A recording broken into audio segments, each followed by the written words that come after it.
안녕하세요. 저는 평범한 40대 자영업자입니다. 서울에서 제 이름을 건 작은 카페를 운영하고 있습니다. 평소에는 여기 오시는 분들의 이야기를 잘 듣고 있거든요. 오늘은 특별히 용기를 내어 제 이야기를 해보고 싶어 합니다. 사실은 한 번 결혼에 실패한 아픔이 있어요. 멋모르고 순진한 20대 때 술집에서 만난 남자와 사랑에 빠져 덜컥 결혼했어요. 당시에는 전 남편이 참으로 사력 깊고 다정했어요. 이토록 좋은 남자를 놓칠 수 없다고 생각했죠. 그때는 정말 깊이 알지 못했어요. 저밖에 아는 사랑꾼 남편에게 끔찍한 비밀이 있다는 사실이죠. 인간의 모습을 가장하고 어떻게 그런 행동을 할 수 있었을지 현재까지 생각해도 가슴이 떨립니다. 남편에게 속은 10년이란 세월을 지워버릴 수만 있다면 더 바라는 게 없을 것 같습니다. 하지만 단지 속아서만 있는 것만은 아니었어요. 시아버지의 도움으로 진실을 알게 된 후 저는 남편에게 복수하기 위해 최선을 다해왔습니다. 어떻게 시아버지가 자신의 아들이 아닌 며느리 편을 선택했는지 궁금하시다고요? 그건 시아버지와 저의 특별한 인연 덕분일 것입니다. 어떤 사연인지 궁금하시다면 이제부터 순차적으로 이야기를 풀어보겠습니다. 사실 아버지께서는 돌아가셨어요. 그때 저는 7살이었고 사고로 인해 돌아가셨죠.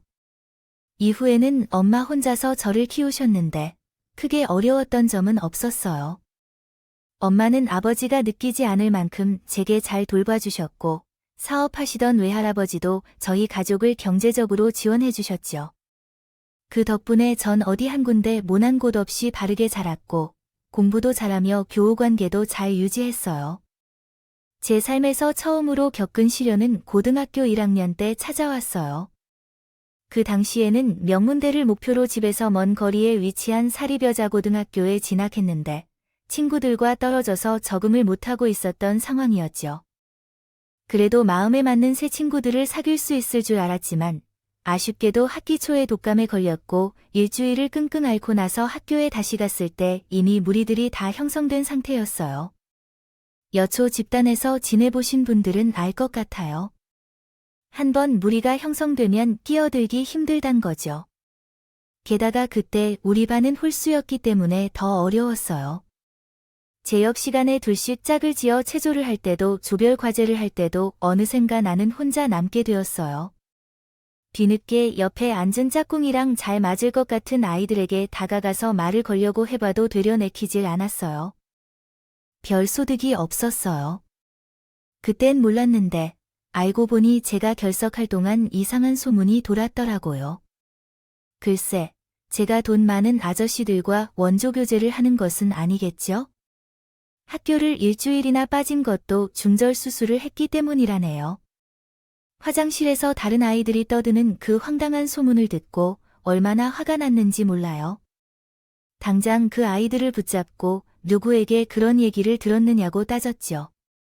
그렇게 무럭무럭 확인하니 범인은 놀랍게도 제 중학교 동창이었어요.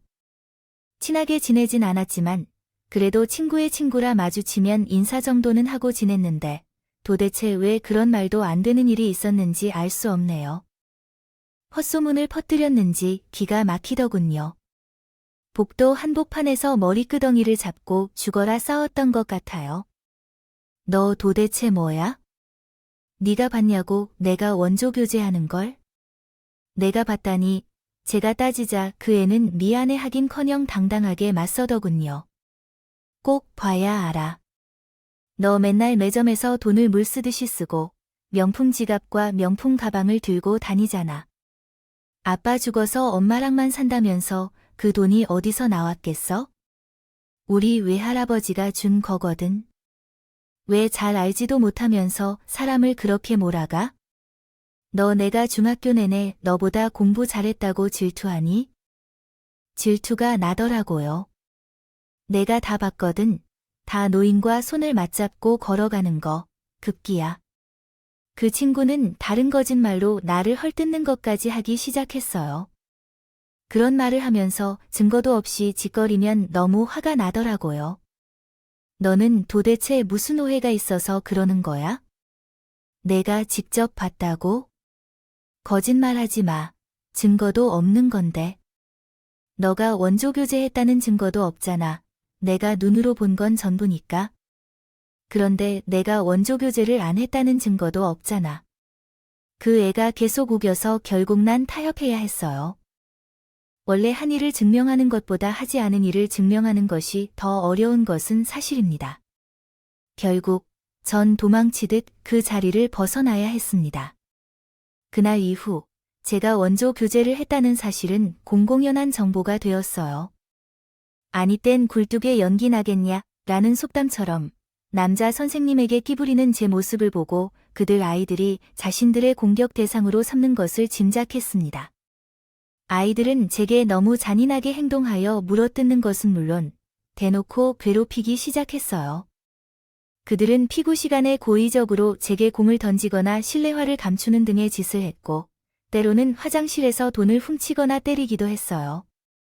이러한 일들을 참다 엄마에게도 말하지 못했습니다. 부끄럽기도 했고 알게 되면 엄마께서 마음이 아플 것 같아서요. 뻔한 이야기라서요. 그렇게 전 누구의 도움도 받지 못한 채 점점 고립되었습니다. 마지막에는 극단적인 선택까지 고민하게 되었죠. 그러던 어느 날 아이들에게 잔뜩 시달리다 집에 가려는데 제가 신고 온 특이한 소리가 없더군요. 엄마가 생일 선물로 주신 정말 소중한 신발이었어요. 망연자실로 텅 빈 신발장만 쳐다보니 옆에 있던 아이들이 킥킥대며 시작했어요. 지희야, 어떻게 또 신발을 잃어버린 거야? 그러게, 잘 좀 챙기지 그랬어.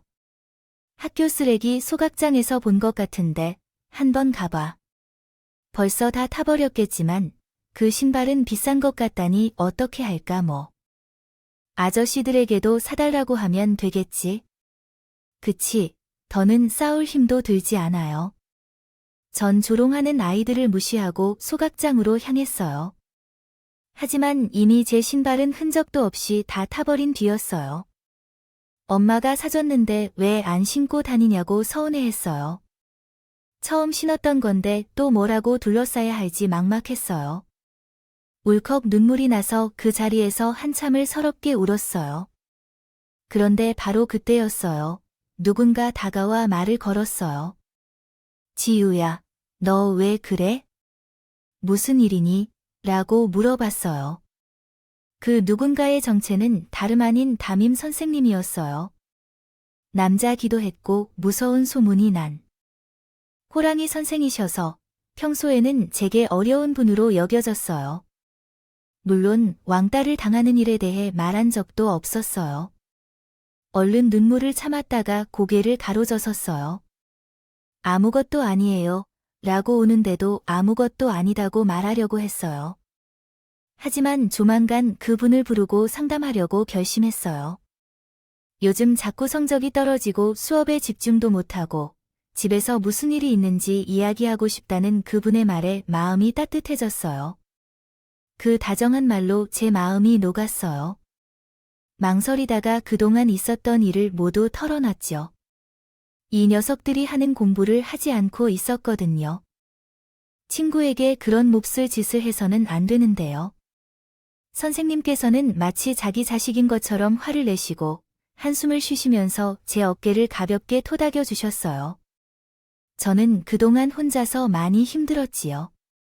담임 선생님으로서 학생들이 따돌림을 당하고 있다는 걸 몰랐다니 미안해요. 아니에요. 선생님께서 잘못하신 건 아니에요.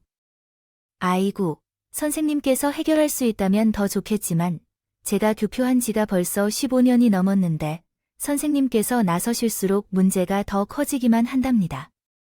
따돌림은 더 간사해지기만 할 뿐 나아지지 않을 거예요. 하지만 만일 지인이 원한다면 이 문제를 교장 선생님께 얘기해봐서 공로를 시켜주면 어떨까 싶어요. 만일 원하지 않는다면 선생님께서 매개로서 따로 이야기해드릴까요? 도움을 줄 방법을 찾아볼 테니 마음을 열어주시기 바랍니다. 선생님의 말씀은 솔직하면서도 사려 깊었습니다. 선생님은 자신이 모든 것을 해결할 것이라고 큰 소리치는 어른이 아니라 오히려 저에게 더 신뢰가 되었습니다. 고민 중이었던 저는 곧바로 선생님께 이야기해보기로 했습니다. 천공론화는 원치 않아요. 엄마가 이 사실을 알게 되면 너무 마음이 아플 것 같아서요. 하지만 지금 이 학교에 계속 다니는 것도 너무 무서워요. 그래서 차라리 전학을 가는 게 어떠냐는 생각이 들었어요. 아직 고1이니까 말이에요. 물론 잘못한 사람은 따로 있는데 피해를 입은 내가 학교를 떠나야 한다는 것이 억울하지만 어쩔 수 없는 결정이라고 생각합니다. 선생님에게 전화를 걸 생각에 한참을 망설였습니다. 저도 그 생각을 한 적이 없었던 것은 아니지만 왠지 도망치는 것 같아 내가 힘들어하는 것 같았거든요. 그렇게 생각했던 제 마음을 다시 선생님께서 말씀하셔서 입을 열었습니다. 혹시 내가 비겁하거나 약해서 도망가는 거라고 생각하지 말아라. 널 괴롭힌 사람들에게 할 수 있는 최고의 복수가 무엇인지 알아? 그건 너가 그 사람들보다 더 성공하고 행복해지는 것이다. 그 사람들을 미래까지 망치게 두면 안 돼. 넌 공부도 잘하고 똑똑한 아이잖니. 어디로 가든 잘 해낼 거야. 선생님의 말이 제 마음을 움직였어요. 전 엄마에게 성적을 올리기 힘들다고 말해야겠어요. 핑계로 전학을 가게 했다. 고 했죠. 다행히 엄마는 별 의심 없이 그렇게 하라고 했어요. 학교를 떠나던 마지막 날, 선생님은 따로 저를 불러서 뭔가를 내밀었습니다. 포장된 작은 선물 꾸러미였어요. 고급스러워 보이는 만년필이 들어있더군요. 이건 내가 우리 반 애들한테 졸업하면 꼭 선물을 돌리거든. 어른이 되는 걸 축하한다는 의미로 말이야. 지인에게는 미리 주는 대신에 좀 더 비싼 걸로 샀어. 나중에 사회에 나가면 그 만년필로 서명할 일이 많아질 텐데 그때마다 선생님을 기억해 주려 말았지. 정말 얼마나 감사했는지 몰라요. 저는 엉엉 울면서 졸업하면 꼭 다시 찾아올 것이라고 말씀드렸어요. 배웅해주는 친구가 하나도 없는 쓸쓸한 전학이었지만 선생님 덕분에 외롭지 않았던 것 같아요. 일반 고등학교로 전학 간 후에는 중학교 때 친구들과 어울리며 점차 안정을 찾아갔어요. 성적도 다시 쑥쑥 올라갔고 아이들의 성원에 힘입어 전교 회장까지 했죠. 졸업할 즈음에는 원하는 대학에도 합격할 수 있었습니다. 합격 소식이 발표되자마자 선생님에게 바로 전화를 드렸어요. 하지만 무슨 이유인지 모르는 번호로 뜨더라고요.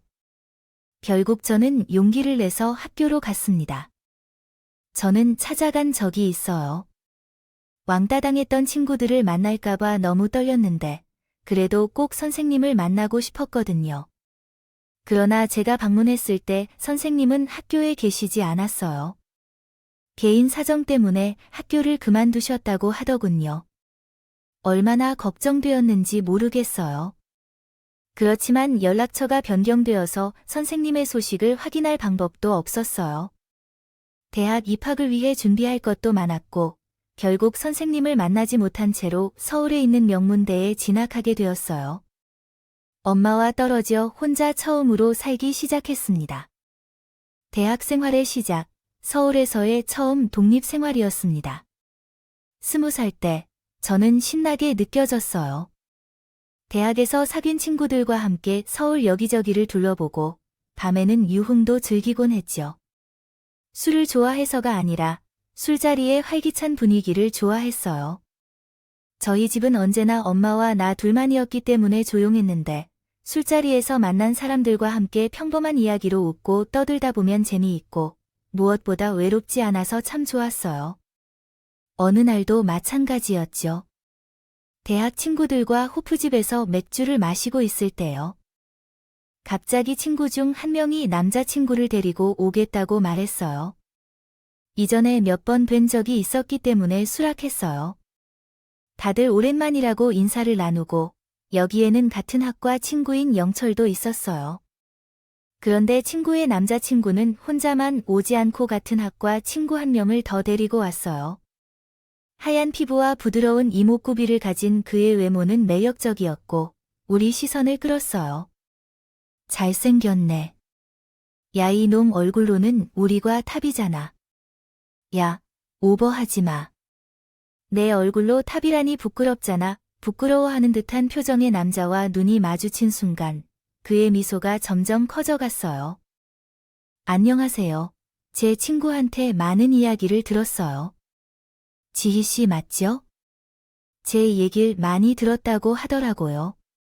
이 녀석이 그러던데 여자친구 친구들 중에 제일 예쁘다고 하는데 항상 허풍만 떠는 놈이라서 이번에도 그럴 줄 알았는데 아니었어요. 엄청 미인이시더라고요. 남자는 낯간지러운 말을 참 아무렇지 않게 했더라고요. 주변에서는 잘 해보라며 야유를 보내더군요. 그런 일에 면역이 없었던 저는 얼굴이 불타는 고구마처럼 시뻘게 변했죠. 야, 저 남자가 너 찍었나 봐. 잘해봐. 그래, 잘생겼네.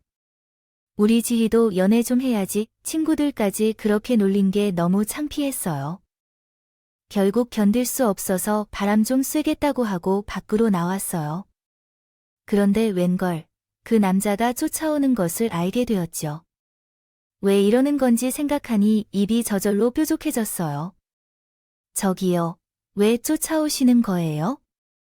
제가 그쪽한테 관심 없어요. 제 때문에 불편했다면 미안해요. 근데 이 시간에 여자 혼자 돌아다니면 위험해요. 여기는 죄다 술집이니까요. 제가 싫다면 그냥 뒤에서 조용히 따라만 다닐 텐데요. 남자의 말에 얼떨떨했어요. 지금까지 이성으로부터 그런 배려를 받아본 적이 없었거든요. 제가 술집 밖을 걷기 시작하자 남자는 거리를 두고 조용히 뒤를 따라오기 시작했어요. 제 보디가드도 아니었으면서 뭔가 미안하다고 느꼈어요. 결국 제가 그 남자를 불러서 나란히 걷기 시작했죠. 원래 이런 작업 멘트는 여자들에게 많이 하는데 어떤 작업 멘트인가요? 그는 너무 아름다운 사람이라는 식으로 말을 했어요. 아니에요. 그런 말은 정말 예쁜 사람에게만 하는 거죠. 지희 씨처럼 말이에요. 그의 달콤한 말에 나도 알게 모르게 미소 지었던 얼굴이 치솟더니 남자는 즐겁게 웃으며 더워요. 아이스크림 사줄까요? 라고 물었어요. 그날은 아직도 생생하게 기억해요. 뜨거운 여름밤, 작은 가게 앞에서 그 남자와 함께 아이스크림을 먹던 일, 그 이후로도 그 남자는 꾸준히 저에게 연락해요. 만나자고 했고 자연스럽게 우리는 연인 관계로 발전했습니다. 남자친구는 예상대로 연애 경험이 풍부했어요. 외향적인 성격과 잘생긴 얼굴을 가졌기에 과대평가할 만큼 매력적이었죠. 여자 친구들이 많아서 종종 그 문제로 다투기도 했어요. 저는 여자와 남자가 결코 친구가 될 수 없다는 입장이었거든요. 그럼에도 불구하고 남자친구가 너무 좋았기에 차마 헤어지기를 망설였죠. 혼자서 고뇌하다가도 남자친구의 웃는 얼굴을 보면 마음이 풀려요. 아마도 첫 번째 남자친구라서 그랬던 것 같아요. 그래도 내내 결혼할 수 없다고 생각했지만 누가 알았겠어요. 제게와 남자친구에게 갑자기 찾아온 새 생명을 꽁꽁 묶어줄 줄은 상상도 못했어요. 맞아요. 제가 임신했어요. 생리가 갑자기 끊겨서 혹시나 하는 마음에 임신 테스트를 해봤더니 2줄이 떴군요. 기쁘기보다는 너무 무서웠어요. 그 당시에 제가 겨우 22살이어서 엄마도 고향에만 계시고 도움을 청할 곳이 없었어요. 고민하다가 일단 친구에게 이야기했더니 친구는 당장 지우라고 했어요. 지우라고? 낙태를 하라는 말이었죠.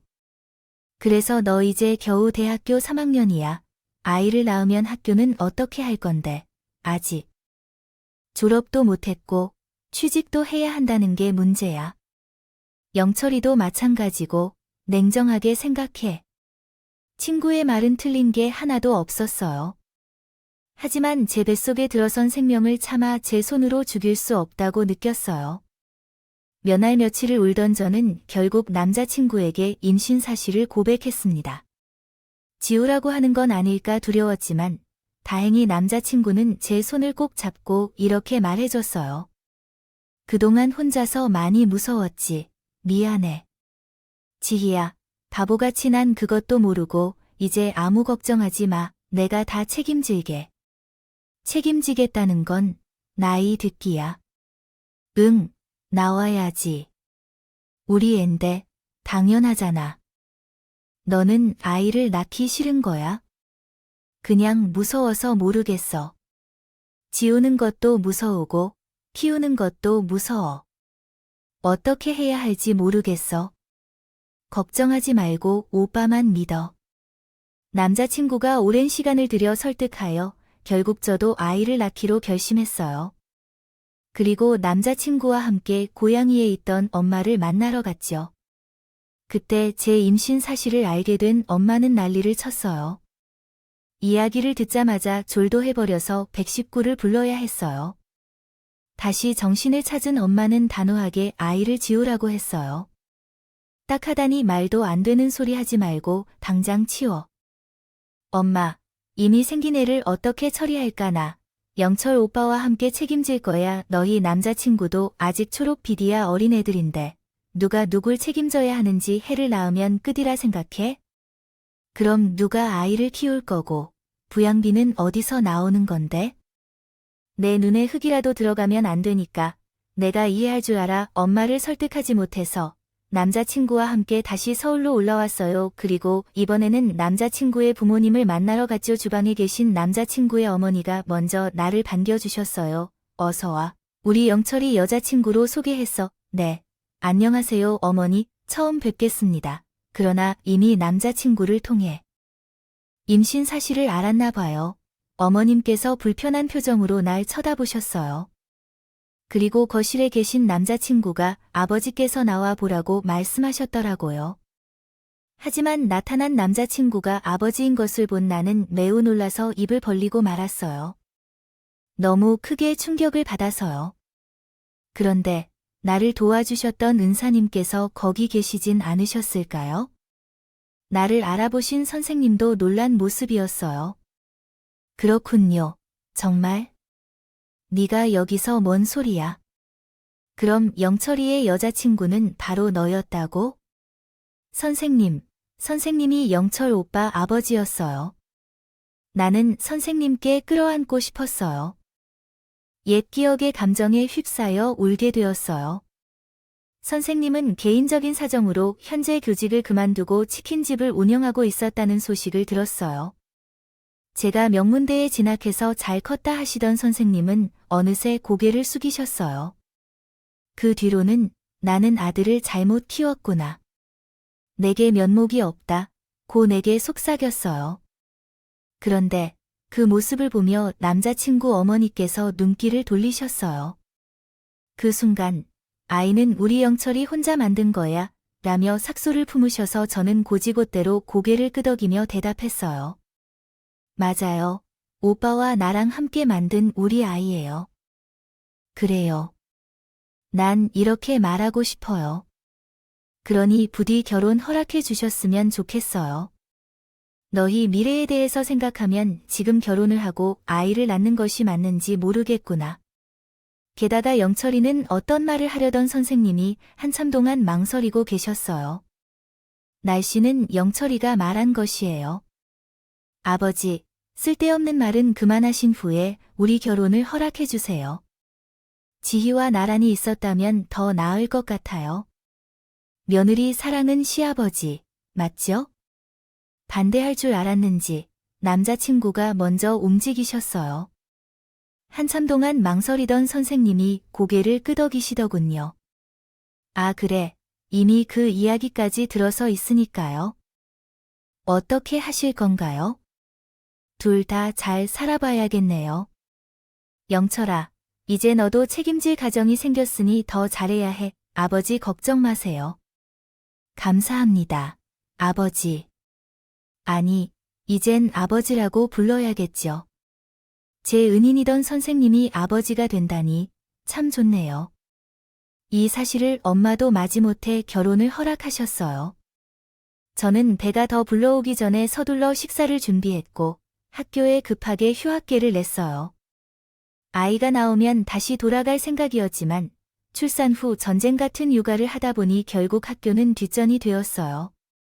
복학 기회를 놓친 저는 대학 졸업장을 받을 기회를 영영 놓치게 되었어요. 아쉽게도 거짓말하지 않는다면 그래도 졸업장보다 더 중요한 것을 얻을 수 있었기 때문에 괜찮다고 생각하며 자신을 다독였어요. 제 가장 소중한 보물은 제 딸과 시아버지입니다. 남편과 더불어 따로 돈을 모은 적이 없는 학생이었기 때문에 시아버지와 함께 살면서 어렵게 살아왔어요. 엄마는 외할아버지의 도움으로 집을 구해주겠다고 했지만 저는 거절했어요. 시아버지와 함께 살아가는 것이 괜찮을 거라 생각했기 때문이에요. 그 예상은 맞았고 시아버지는 바쁜 일 중에도 제 양육에 많은 도움을 주셨어요. 가게를 열기 전에도 아이와 놀아주시는 모습을 많이 봤죠. 퇴근 후에는 목욕시켜주고 아이가 자다 깨서 울면 달래주기도 했죠. 아이가 남편을 보면 우는데 시아버지를 보면 울음을 뚝 그쳤네요. 당신의 남편은 대학 졸업과 취업 준비 때문에 너무 바빴거든요. 아버지께서 수화하고 이제 챙길게요. 빨리 들어가서 주무세요. 내일도 가게 나가셔야 하잖아요. 어린이, 괜찮아요. 어차피 오후에 나가야 하거든요. 너만 눈 좀 붙이라고. 엘소아가 어제도 밤새 울어서 제대로 못 잤어요. 영천이 자녀는 공부에 열중하고 바쁜데 미안하다고 하지 마세요. 아버님은 왜 미안해 하시는 거죠? 그리고 이렇게 해서 우리와 수아를 먹여 살리기 위해 열심히 공부하시는 거잖아요. 당신이 말씀하시는 것을 이해합니다. 그렇죠. 저도 그런 생각을 합니다. 네, 당신이 이해해주니 정말 감사합니다. 지옥 같은 독방 생활은 힘들었을 텐데도 아버지의 따뜻한 말과 위로 덕분에 참을 수 있었던 것 같아요. 또한 아버지는 시어머니의 엄한 시집살이에서도 저를 지켜주셨죠. 처음부터 살짝 마음에 걸린 시어머니는 결혼하자마자 집안일을 제게 모두 시켰어요. 제가 육아하고 집안일을 모두 맡아서 정말 어려웠어요. 그런 점을 이해하지 못한 아버지가 먼저 집안일 분배를 제안하셨어요. 그래서 세화는 혼자서 많은 집안일을 어떻게 처리할지 고민하다 우리 모두 공평하게 나누자고 말했죠. 그러자 남편은 규칙적으로 대빨이 나왔다. 내 아버지 전 부업이 있잖아요.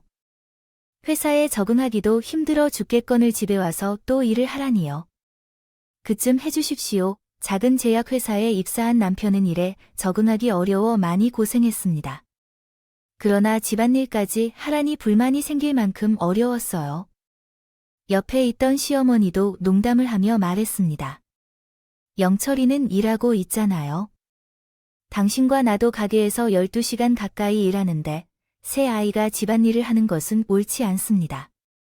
여유롭게 집에서 놀라고요. 당신도 영철이를 키워봤으니 밖에서 일하는 우리는 가끔 실수하는 것이 당연합니다.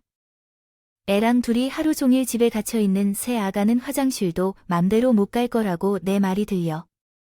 시아버지의 말에 시어머니와 남편은 아무 말도 못했어요. 결국 남편은 쓰레기 버리기와 설거지를 담당하게 됐고요. 시어머니는 장보기를 하게 되었고 시아버지는 청소와 요리를 맡게 됐죠. 제가 괜찮다고 해도 소용없었어요. 됐다. 를 새아가 넌 수아 돌보는 일에만 전념하거라. 애기 어느 정도 크면 다시 공부도 시작해야지. 공부요? 아 그래. 그 좋은 머리로 명문대까지 갔는데 아깝지도 않아. 내가 하고 싶은 일이 뭔지 천천히 생각해 보거라. 물론 아기를 키우는 것도 대단하고 존경스러운 일이지만 처음부터 현모양처를 꿈꿨던 것이 아니잖니? 시아버지의 말에 눈물이 핑 돌더라고요. 사실 대학교 때까지 제 꿈은 인테리어 디자이너가 되는 거였거든요. 결혼 후 그 꿈을 잊고 살았는데 시아버지 덕분에 다시 기억이 나더라고요.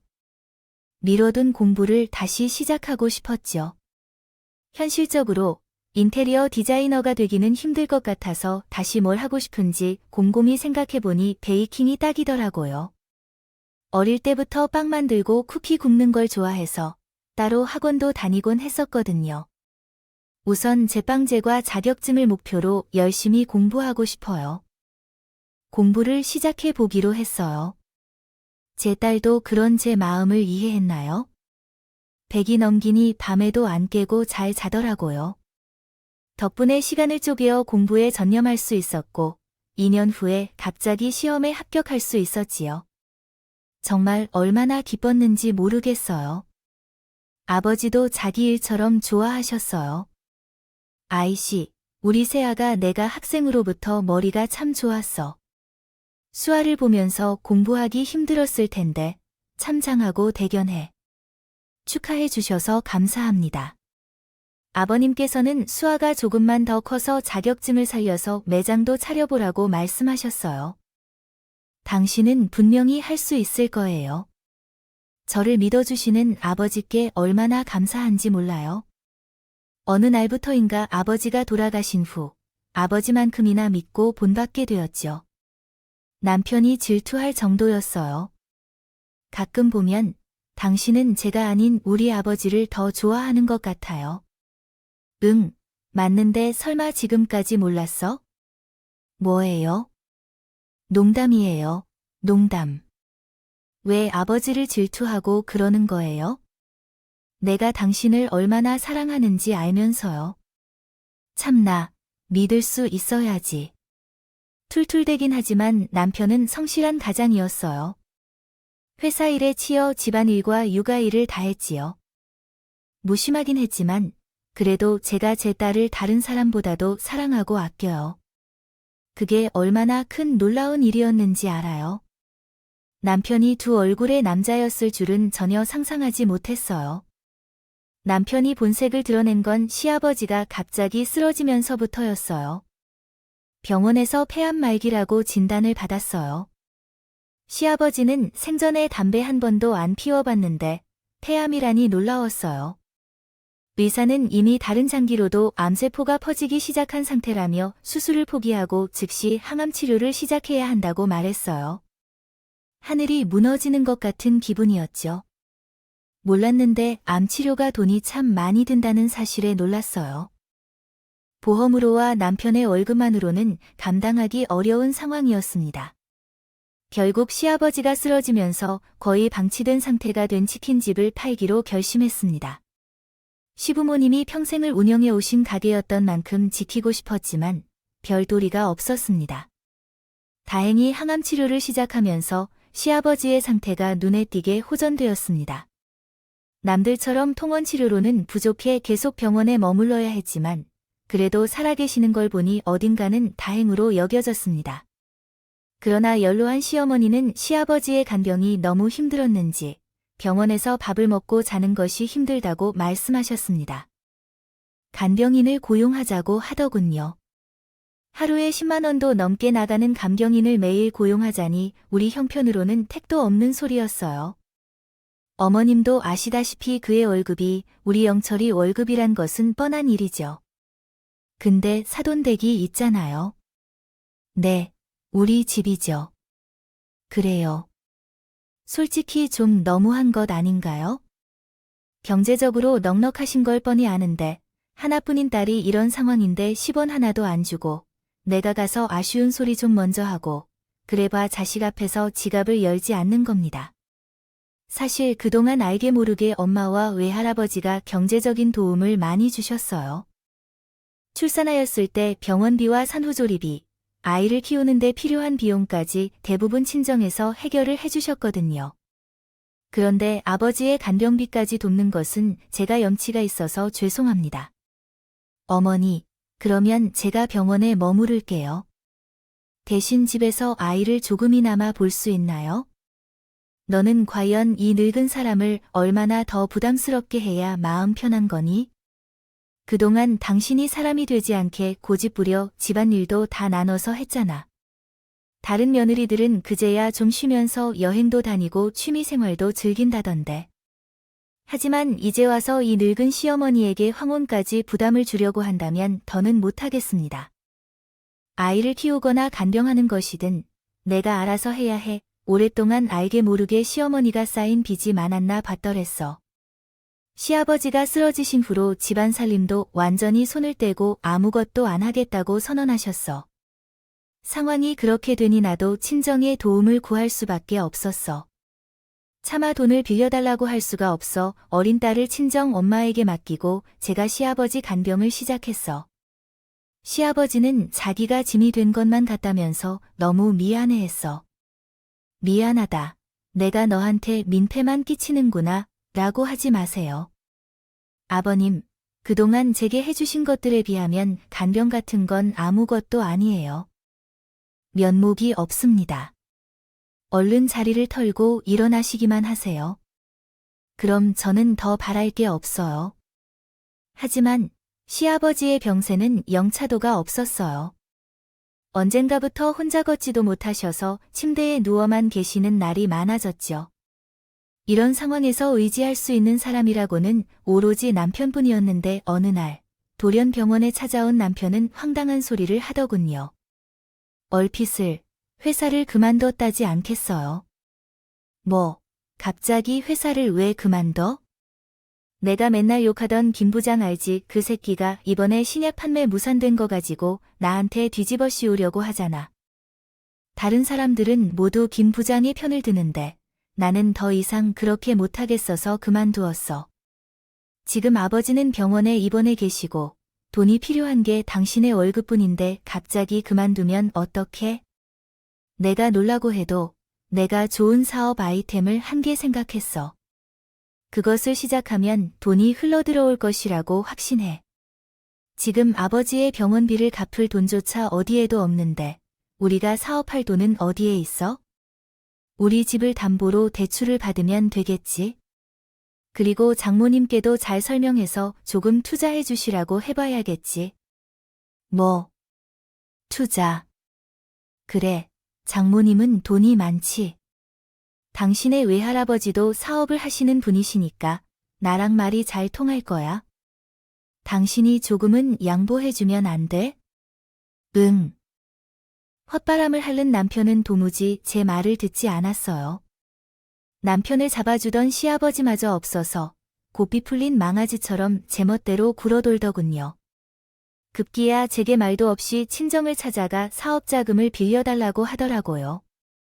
엄마에게 그 소식을 들었을 때 얼마나 기가 막히던지요. 그래서 그 돈을 줬어요. 엄마는 그럼 어떡하니? 김서방이 그렇게 부탁하는데 라고 말했어요. 괜찮아. 네 외할아버지도 괜찮다 하셨어. 한 가족인데 서로 어려울 때 도와야지. 이미 남편이 받아간 돈을 다시 빼앗을 수도 없고 정말 화가 나더라고요. 하지만 남편은 뻔뻔하게 나오더군요. 아, 그래? 나야. 말도 없이 처가에 간 건 미안해요. 근데 나라고 뭐 처가에 손 벌리는 게 쉬웠을 줄 알아요. 당신이 애초에 내 부탁 거절 안 했으면 될 일이잖아요. 지금 그걸 말이라고 해 아버님이 병상에 누워 계신 마당에 무슨 사업은 사업인가요? 이런 상황이니까 오히려 더 사업을 해야지. 쥐꼬리만한 월급으로 아버지의 병원비와 우리 가족들의 생활비를 어떻게 마련해야 하죠? 제가 믿어요.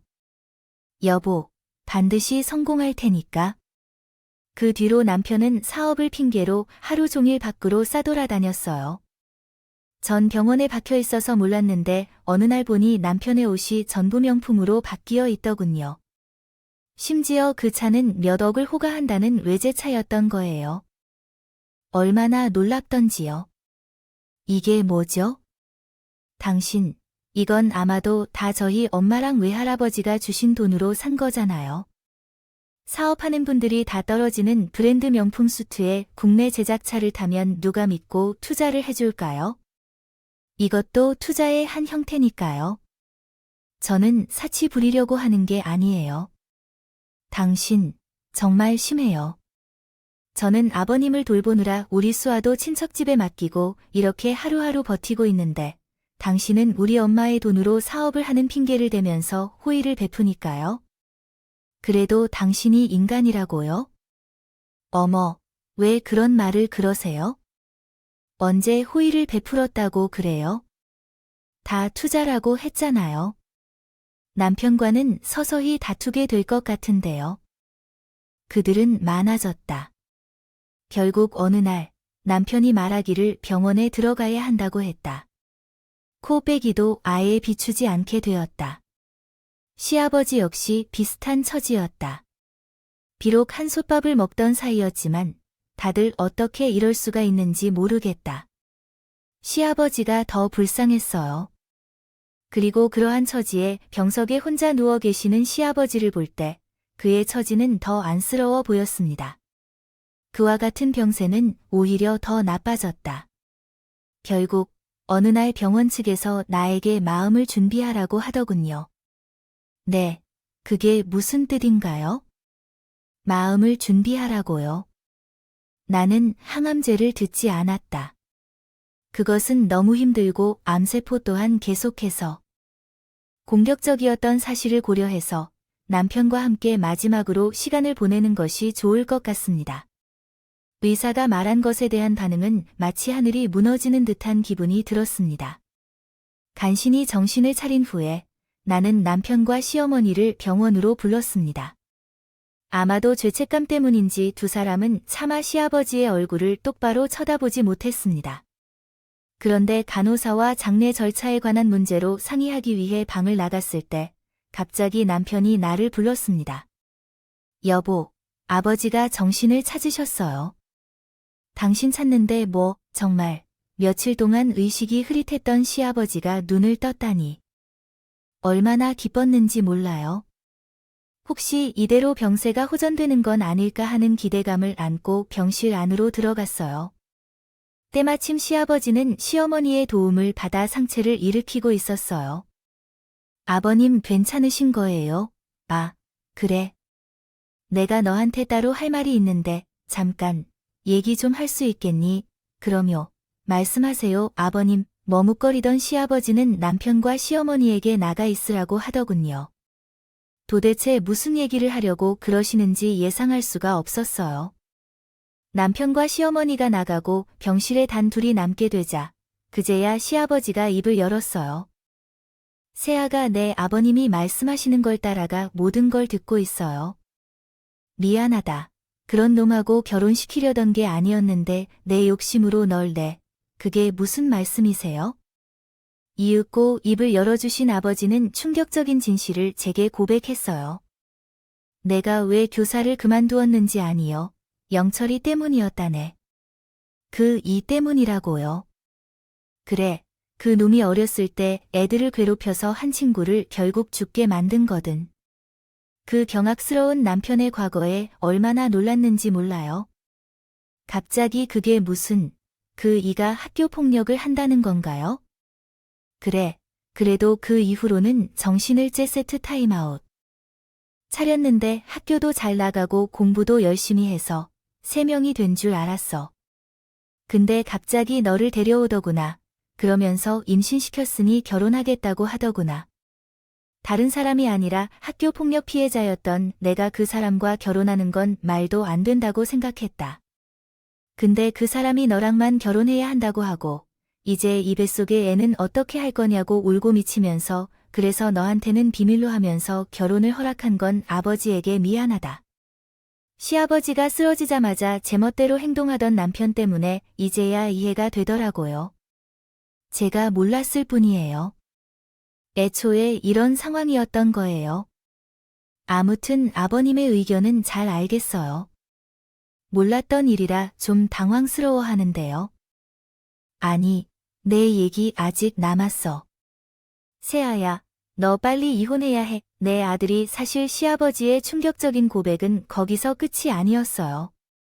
사실 두 집 살림을 하고 있는 것 같아. 내가 잠시 자리를 비웠을 때 의식이 없는 줄 알고 제 어미랑 둘이서 떠들더라고. 이 사업하면서 따로 만나는 여자가 생겼고 그 여자가 임신했다는 거야. 이 진실을 받아들인 돈이 있으니 우선 너를 만나다가 사업이 안정되면 그때 너와 이혼하고 재혼할 거래. 말도 안 돼. 시아버지의 폭로에 전 눈앞이 아득해졌어요. 당장 쓰러질 것처럼 기분이야. 숨을 크게 들이마시던 시아버지가 제 손을 힘차게 잡으셨어요. 아가, 정신을 차리고 이제 나도 떠날 때가 되면 영철이 그 녀석을 통해 너를 보호할 수 없을 거야. 진작에 결혼을 막아야 했는데 미안해. 죽으면 모든 것을 진실로 밝혀 도움을 청해야 해. 슬아를 생각해 알겠지. 시아버지의 말에 눈물이 고이더라고요. 죽음이 다가올 때도 저를 걱정하는 시아버지 때문에 마음이 아팠어요. 간신히 고개를 끄덕이며 말했어요. 네, 알았어요. 걱정 마세요. 아버님, 그러자 시아버지가 말했어요. 그래, 미안해. 미안해. 그 순간 시아버지께서 거센 기침을 하면서 쓰러지셨어요. 전 다급하게 응급 상황에 대처해서 코를 눌렀죠. 우르르 몰려들어온 의사와 간호사가 긴급 처치를 시작했지만 시아버지는 다시 눈을 뜨지 못하셨고 그렇게 세상을 떠나셨습니다. 아버지와 함께 한 대화는 특별한 것이 없었어요. 전 남편에게 어떤 말도 하지 않았고 그리고 남편이 장례 준비 때문에 바쁘다는 틈을 타서 조심스레 남편의 핸드폰을 훔쳤어요. 제가 얼굴을 맞대고 만난 지 너무 오래되었는지 남편은 비밀번호마저 설정하지 않은 것 같더군요. 문자 내역부터 전화 기록, 사진첩까지 꼼꼼히 조사해보니 어렵지 않게 상간 여성과의 관련을 발견할 수 있었어요. 저는 그것을 모두 제 휴대폰으로 옮겨 놓았어요. 그리고 시아버지의 장례식 날이 밝았어요. 남편과 시어머니는 뻔뻔하게도 시아버지의 영정사진 앞에서 통곡을 했대요. 시아버지가 병석에 계실 때는 생전 만나보지도 않았던 사람들이 많다고 해요. 소식을 듣고 우리 엄마와 외할아버지도 고향에서 올라오셨는데 남편은 그 앞에서 또 돈 얘기를 하더라고요. 사업하는데 생각보다 돈이 더 많이 들었다며 혹시 좀 더 투자해 주실 생각 없을까요? 아버지도 돌아가셨으니 이제 저가 온전히 우리 엄마와 지희, 그리고 수아까지 책임져야 하니까요. 한 번만 더 도와주세요. 남편의 말을 듣고 있을 때 속에서 천불이 나는 기분이었어요. 시아버지의 장례식이 끝날 때까지 참으려고 했지만 더는 참을 수 없겠다고 느꼈어요. 아니, 돈을 더는 주지 않을 거라고 우리 외할아버지가 빌려준 돈도 얼른 갚아야 한다. 는 공격적인 발언에 남편은 당황한 표정을 지었죠. 당신은 갑자기 왜 그러는 거야? 가만히 좀 있어. 뭘 가만히 있어? 당신은 바람피는 걸 알면서도 내가 그냥 가만히 있어야 해. 제 말에 장례식장은 찬물을 부은 듯 고요해졌고 문상객들이 남편과 나를 응시하며 눈치를 살피기 시작했어요. 엄마는 하얗게 질린 얼굴로 저에게 미소를 짓는데요. 물어봤어요. 김서방이 바람을 피울 거라는 말인가요? 하필 사람이 당신하고 수아를 살려준다는 이유로 하루 종일 밥도 못 먹고 뛰어다니는데 제가 뭔가 이상한 소리를 하고 있다고 생각하시나요? 그랬죠. 그럼 이건 대체 어떤 상황이죠? 전에 핸드폰을 꺼내 보여준 남편과 상근녀의 다정한 대화와 진한 스킨십 사진이 왜 그렇게 많이 나왔었나요? 그 상간녀는 임신을 했다고 말하며 최근 내가 상간녀에게 보낸 문자까지 있었어요. 지금은 마누라 친정에서 받은 돈 때문에 바로 이혼할 수 없지만 조금만 더 기다리면 내가 사업에 성공하게 되면 마누라랑 즉각 이혼하고 너로 갈 거야 라는 약속도 했다는데요. 만약 내가 이것을 보낸 게 아니라면 누가 보냈나. 그런데 그것이 못하는 남편을 보며 외할아버지의 얼굴이 찌푸려졌어요. 갑자기 일어나서 곧바로 남편에게로 뛰어가 볼을 때려놓았더군요. 이렇게나 못난 놈, 우리 소중한 손녀를 데려가 버리고 끝내 바람을 피워 내가 그것을 한 다음에도 살 수 있을 것 같아. 외할아버지가 연로하실지라도 권투를 오랫동안 하셨기 때문에 강건하신가 보군요. 남편은 별다른 반항을 하지 않고 맞기만 했다고 합니다. 얼마나 상쾌한 일인지요. 헤엄쳐서 넘었던 남편은 결국 병원으로 실려갔고 그리고 자신의 아들만 걱정하는 시어머니가 뒤를 따르셨어요. 제가 혼자서 아버지의 장례를 치렀습니다. 얼마 남지 않은 어머니와 외할아버지라도 볼 기회가 없었어요. 미안해요, 엄마. 잘못된 남자를 만나서 당신에게 슬픔을 주었죠. 내가 무슨 잘못을 했겠어요? 이제 이혼하고 함께 살아요. 수아도 너를 많이 그리워해. 응, 잠시만 기다려줘. 서울에서 정리를 마치고 곧 내려갈게요. 지금은 서울 집으로 바로 가서 짐을 풀었어요. 전에 살던 집은 남편이 사업할 거라며 팔아버리고 월세로 사는 중이었어요. 물론 그 월세도 친정에서 받아왔죠. 그동안 친정에서 나오는 돈으로 얼마나 사치를 즐겼는지요. 많이 했던지 남편의 옷장은 물론 시어머니의 옷장까지 명품 가방과 옷으로 가득 차 있더군요. 얼마나 놀랍던지요. 저는 사람을 불러 그 모든 것을 팔아버렸고 집주인에게 상황을 알렸으며 계약도 바로 해지했습니다. 그리고 남편의 차를 타고 친정으로 내려왔어요. 그리고 얼마 지나지 않아 시어머니로부터 전화가 왔어요. 네, 집주인이 갑자기 나가라는 건데 무슨 일인가요? 아, 계약을 해지했어요. 뭐 그래요? 자기 맘대로 그러면 어떡해? 내 옷장에 있던 옷과 가방을 가져간 거 넣은 거야? 네. 억울하면 고소하세요. 원래는 다 온 우리의 친정돈으로 마련한 거니까 아마도 그럴 수 없겠지만 뭐가 어쩌고 너 시애미한테 건방지게 참나 그쪽이 왜 제 시어머니인데 전 그 자식이랑 이혼하려고 하고 있고 상간녀 소송도 걸어서 위자료를 아주 제대로 뜯어내 줄 거예요. 이제는 나만이 더 못한 사이예요. 그러니까 그쪽도 앞으로 전화하지 마세요. 그럼 끊겠습니다. 시어머니는 노발대발해서 제 차에 전화를 걸었지만 전 받지 않았어요. 그 소식을 들은 남편도 똥줄이 타버린 것 같아요. 늦게라도 친정에 찾아와서 울며 매달리더군요. 여보, 미안해. 내가 잠깐 미친 것 같아. 당신을 보고 다시는 이런 일 없을 거예요. 한 번만 봐주실래요? 제발 웃기지 마시고 꺼져주세요. 제발 용서해 주세요. 앞으로 진짜로 잘 할 거예요. 당신처럼 아버지가 없는 아이를 낳을 거예요. 만약 당신처럼 아버지가 있다면 차라리 없는 게 더 좋겠어요. 당신은 아버지의 반에 반도 못 닮은 쓰레기예요. 그리고 우리 친정에 빌린 돈을 차용증을 써서 기억하고 있어요. 만약 다 갚지 않으면 할아버지가 고소를 낼 거라고 했으니 알아서 처리해 주세요. 그 말을 듣고 남편은 아예 무릎 꿇고 싹싹 빌었어요. 얼마나 통쾌했던지요. 제 남편을 용서할 마음이 없었어요. 바로요. 변호사를 고용하여 이혼 준비를 시작했어요. 또 상간녀 소송도 걸었죠. 마침 그 상간녀가 교사더라고 해서 학교에도 곧바로 상간녀에게 어떻게 아이들을 교육시키냐며 항의했어요. 결국 그 상간녀는 잘렸다고 해요. 다른 남성에게 관심을 두다가 받은 벌이었죠. 이게 공명정대의 법칙이라는 게 정말 재미있는 일이죠. 남편은 결국 그 상간녀와 헤어지고 사업도 망했어요. 지금은 시어머니와 둘이서 달동네를 전전하며 살고 있어요.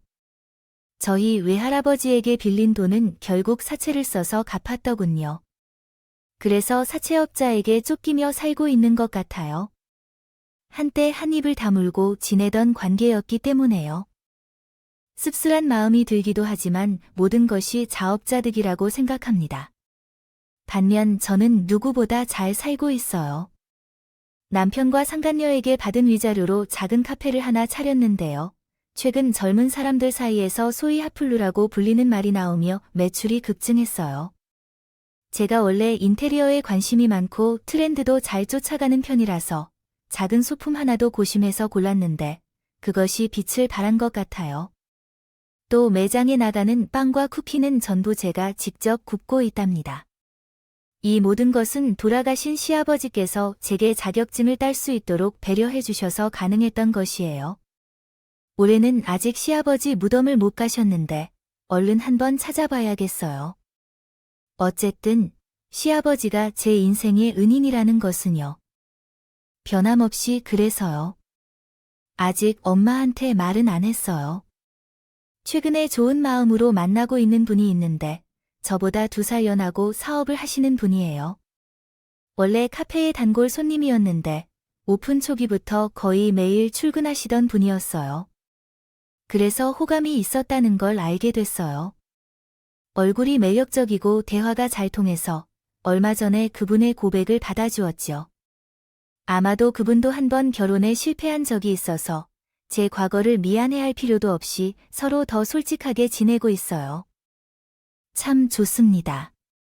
진지하게 재혼도 고려 중이지만 전 남편과의 일을 생각하면 두렵기도 해요. 하지만 용기를 내서 새로운 행복을 향해 나아가 보려고 해요. 그렇지 않으면 바뀌는 게 아무것도 없을 테니까요. 여러분도 늘 용기를 잃지 말고 앞으로 나아가길 바랍니다. 긴 얘기를 들어주셔서 감사합니다. 행복하세요.